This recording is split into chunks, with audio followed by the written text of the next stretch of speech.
Siamo con il vice sindaco Antonio Liotta di Favara, qui presso il palazzo della prefettura, dove è finito ora un incontro con il prefetto Sua Eccellenza Romano, ecco, per fare il punto un po' della situazione e di tante iniziative anche che in atto saranno sviluppate a Favara.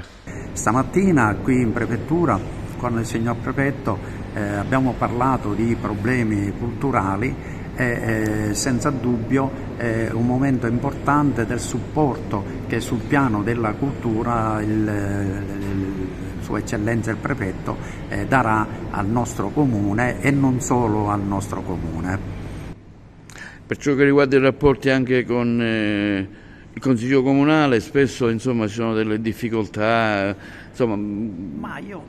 Sì, difficoltà che spesso o sono prese di posizione, diciamo di opposizione per opposizione, ma c'è una buona parte del Consiglio che ha cambiato il modo di fare opposizione e noi ci troviamo con interi gruppi consiliari di opposizione ma che votano, approvano i documenti in un interesse più generale del Paese.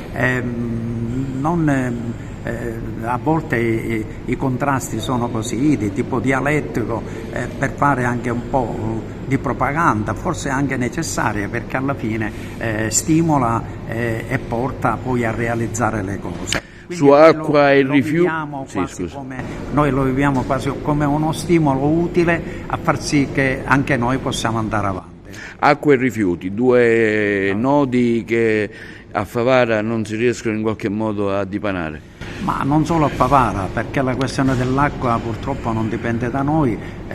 Noi abbiamo spinto per la realizzazione di una seconda condotta che è stata proprio programmata e finanziata dall'AICA, perché in pratica con la vecchia linea è un colabrodo e continuamente va in tilt, e quindi speriamo che possa essere realizzata prestissimo questa condotta, poter dare l'acqua correttamente come si fa in un paese civile. C'è da pensare e ci stiamo ragionando, ma lì i finanziamenti dovranno essere corposi, la rete idrica interna, perché anche quella purtroppo è fatiscente. Abbiamo una rete che non dura da tanti anni e si capisce che insomma non va bene così. Questo è un impegno grosso. Per quanto riguarda i rifiuti, bene, lì si migliora giorno per giorno e stiamo veramente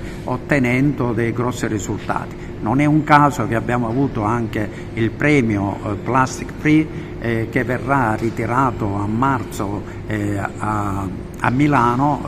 Andrà il sindaco con una delegazione proprio perché abbiamo raggiunto livelli di differenziata importante. Quindi sono cose che stanno migliorando, su cui si lavora, e naturalmente l'obiettivo che noi vogliamo raggiungere è di far capire, e ci impegniamo al massimo, che i rifiuti sono una ricchezza e vanno trattati anche come tali, e i cittadini cominciano a capire questo messaggio e inizia, o meglio si conferma, una forte collaborazione, anche con aumento notevole delle riscossioni che, in rapporto a come erano qualche anno fa, si sono più che raddoppiate gli incassi, e quindi questo significa che i cittadini cominciano a capire quanto sia importante avere un servizio efficiente.